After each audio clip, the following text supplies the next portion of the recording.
I didn't have a solid bowel movement for 5 straight years. Boom!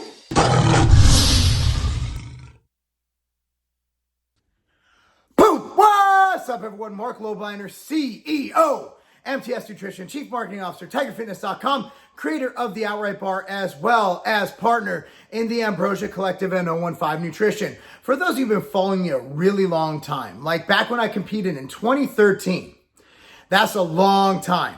One of the main things that I used to get accused of and I used to get made fun of for was having a GH gut. Fast forward, I actually do take GH now. I started taking it at 39 years old, prescribed by my doctor, Dr. Kurt at Hormone Health and Wellness, who does all of my hormone stuff. Dr. Kurt, Hormone Health and Wellness, the greatest ever. I'll link him down below. So I did start GH at 39. What really puzzled me at 33 is why I was accused of being on GH. And also, like, I have eyes, why I had a distended stomach, right? I used to blame it on a lot of things. I used to blame it on lactose intolerance, which I don't really have. I used to blame it on eating too much food, and looking at what other pros eat, I don't eat that much food. I used to blame it on a lot of things, and it bothered me. And it was even to the point where Rich Piana did a video on hernias developing or something, and it wasn't about me. Rich Piana didn't give enough fuck about me to do a video on my gut, but everybody thought that the video was on me because of my GH gut. Now, when I'm relaxed, like, my stomach might stick out a little bit like anybody's. But if you've seen my latest competition photos, if you've seen my latest photos, man, I have a beautiful waist. My waist measures in under 28 inches. I mean, it's just small. I could do a vacuum pose. And I want to tell you how I fixed it when I found out it was wrong. Number one is I had a diastasis tear. That wasn't caused by GH. Like I said, I'm pretty honest about my drug use of the past and of current. And I wasn't even on GH. My diastasis was from lifting heavy weight in addition to having bad genetics. You know, I had bad genetics. I had a very thin fascia or whatever. It caused diastasis tear, which caused hernias to pop up. In, I believe, 2014, I can't remember the exact date, 2015, I actually had surgery on that. Dr. White in St. Charles, Illinois, fixed it up. I had 2 follow-up procedures because I tore muscle over the mesh. But I currently have mesh and 40 titanium screws covering my abdominal, my midsection, to keep my organs in place and to replace the torn fascia. So that's step number one. Even after that, I had distension in my gut. And I'd feel bloated. I'd feel all messed up all the time. Turns out I have irritable bowel syndrome, the D form. Irritable bowel syndrome, diarrhea. Now, what happens is when I eat food, a lot of people, when you eat food, let's say this is your digestive system, right? This is my digestive system. When I eat food, no matter what it is, that thing goes crazy and starts pulsating, causing diarrhea. And it would also cause bloating, indigestion, heartburn, horrible. So my next thing was, how do I, now remember, I'm out of bodybuilding since 2013. I had a little stint in 2015, but I've been doing it seriously since 2013. And of course now. So how do I fix my irritable bowel syndrome? Good question. So what I did is I started implementing fasts. And I have a book on it, performancefastingdiet.com, because in those years, in 5 of those 8 years, I've actually been boxing very heavy. I have 2 matches. Both I'd consider wins, exhibitions. Training 3 to 4 days a week boxing, lifting the other days, taking lifting as a second sport because I really enjoy boxing until this year, of course, I'm focused on bodybuilding. So fasts were number one. Okay, I went into fasting. And what I would do is my performance fasting diet is I started out fasting and it sucked. It was the worst thing ever. And I hated it. But then with the help of Sean Torbati and Mike Rashid at the Ambrosia Collective, we actually implemented some things in that we use Fuerte, which is our C8 isomer MCT oil. It's not just MCTs, it's C8, which gets rid of the unneeded components of MCTs. C8 is the one you need. So we came out with that. And I also worked on how to break the fast, how to slow gastric emptying. I also worked on, for me, now for most people this is an issue, for me I don't eat many fruits and veggies. In fact, pre-contest, The only vegetables I'm eating right now are sweet potatoes. I get the rest of my needs from machine greens and ambrosia nectar, which are very healthy things. Another thing is I supplement with probiotics and core biome. It's found in a product called 015 Nutrition Happy Guts. Now, for the first, up until this year, I used to supplement, I have a video on this, with Imodium AD every single day. 2 caps, or I believe 5 milligrams total of Imodium AD. Now, I have not taken that for the entire year because my system is back. So how did I fix irritable bowel syndrome? Number one is I used my book, performancefastingdiet.com. Whether it's scientifically proven to work, this is a guy who literally would have to take 2 breaks during training and have to always be next to a restroom after he ate because of irritable bowel syndrome and uncontrollable diarrhea unless I took Imodium AD. I didn't have a solid bowel movement for 5 straight years. I haven't had a loose bowel movement for over a year now. Pretty awesome, huh? And I'm off of Imodium AD. So number one is I implemented fasting. Number 2, if you do have irritable bowel syndrome, you want to limit the vegetables you eat. Now, Stan Efferding and the Vertical Diet does a great job of this.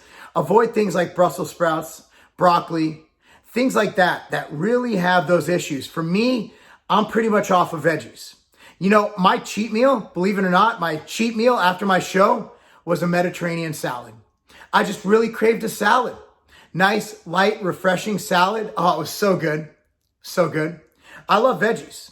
So a cheat meal for me is that, and my stomach was so depleted, who really cares, right? I had 28 days to get ready for my next show. I can handle some lettuce. And lettuce is also whatever, right? Like it was just lettuce. So lettuce is probably fine, right? So you have that lettuce, but avoid the heavy veggies. So I know I usually tell people to veggies, but here's what I'm going to tell you to supplement. Take machine greens and nectar every day, and you'll be in a good spot. Okay, then I implemented core biome and probiotics, and I take that through a product called 015 Nutrition Happy Guts.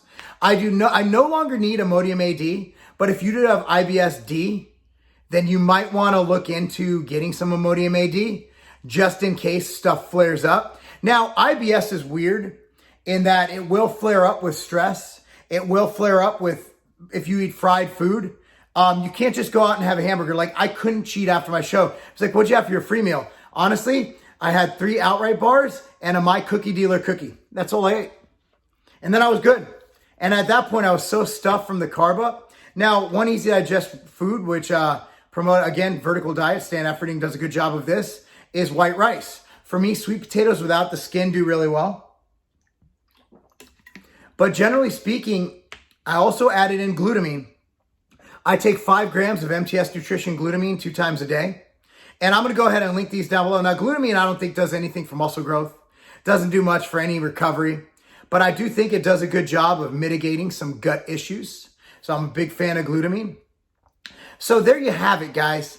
So let's do a summation of how I fixed my GH gut. Number 1 is I had an injury and I fixed it. Number 2 is I figured out I had IBS-D and I addressed it. First thing I did was to get it under control. I had Imodium AD so I wouldn't shit myself every time I left the house, which sucked. I literally would have, I'm not gonna lie, like I'd shit my pants. I would shit my pants. I'd let loose to take a piss and I'd have some fucking poop come out of my ass. I'd have to walk around with dirty underwear. Not gonna lie.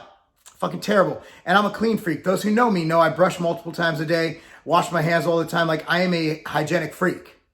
You can probably tell by how I'm put together. I'm pretty fucking genetic. Like I'm a hygienic freak. Okay. Then I supplemented with probiotics and core biome. Fasting. Fasting is awesome. Fast for at least 1 to 2 days a week. I prefer the program I wrote in performancefastingdiet.com. I'm going to link it down below. It's $10. Whatever. Not expensive at all. And another thing you want to look at is, I don't know if this helped, but ever since I started doing the sauna regularly, maybe it's the heat shock proteins, whatever it is, but I also found that curbed my IBS quite considerably. But now I encourage you to look at my update pictures. I encourage you to look at my beautiful waist. And I'm very proud of it because it used to really affect me, man. I used to always feel so self-conscious taking off my shirt, having the GH gut and not knowing why I had it. And now I know. So if you want to fix your IBS, this is what worked for me. This is what worked for me. And it might work for you, it might not, but it's worth a try. Fasting, Happy Guts, performance fasting, Happy Guts, if needed, Imodium AD, which really helped me. It helped me for a while. I haven't needed it all year. And forgot what the last one was. And again, avoid those foods that upset you. Anyway, guys, thanks so much for watching. Hopefully this helped you. If you have any questions, you can DM me on Instagram at Marc Lobliner. And I always answer my DMs. And I really appreciate you guys watching. I want to subscribe to this channel. Click on the notification bell because YouTube doesn't like me. And like this video. Thank you so much, guys. I'm Marc Lobliner. That's not a game. The OG and the number one. That's what we're doing. We're doing one of the OGs. Oh, yeah. One of the OGs. The OGs. The original gangsta. I remember doing the images for this flavor. And there was like bubbling, butterscotchy, yummy goodness. And that would be the butterscotch outright bar. I believe for 2 months straight, this is all I ate. The texture and consistency of this. If you're a butterscotch fan like me, oh, it is amazing. But there's one bar, by numbers, is the most amazing bar you've ever seen. We got it right here, the cookies and cream peanut butter outright bar. Let's take a look at this right here. Oh, goodness. Those sandwich cookie bits Slow in down, there. man. People can't take this all at once. Yeah. Oh, my goodness, man. Look at that texture. It's like one of those blizzards from Dairy Queen in bar form. Look at it. It's got little speckles. Like, you got to respect that creativity, that ingenuity. Anyway, we have so many flavors of the outright bar. So many flavors. Upwards of 30 flavors of the outright bar. And I'll tell you what. You eat this butterscotch. So decadent. Then you get the number one flavor, cookies and cream. You can't go wrong. Anyway, guys, outright bar. What's your favorite flavor? Let us know down below. But for now, next time you buy your outright bars, you got to get these two.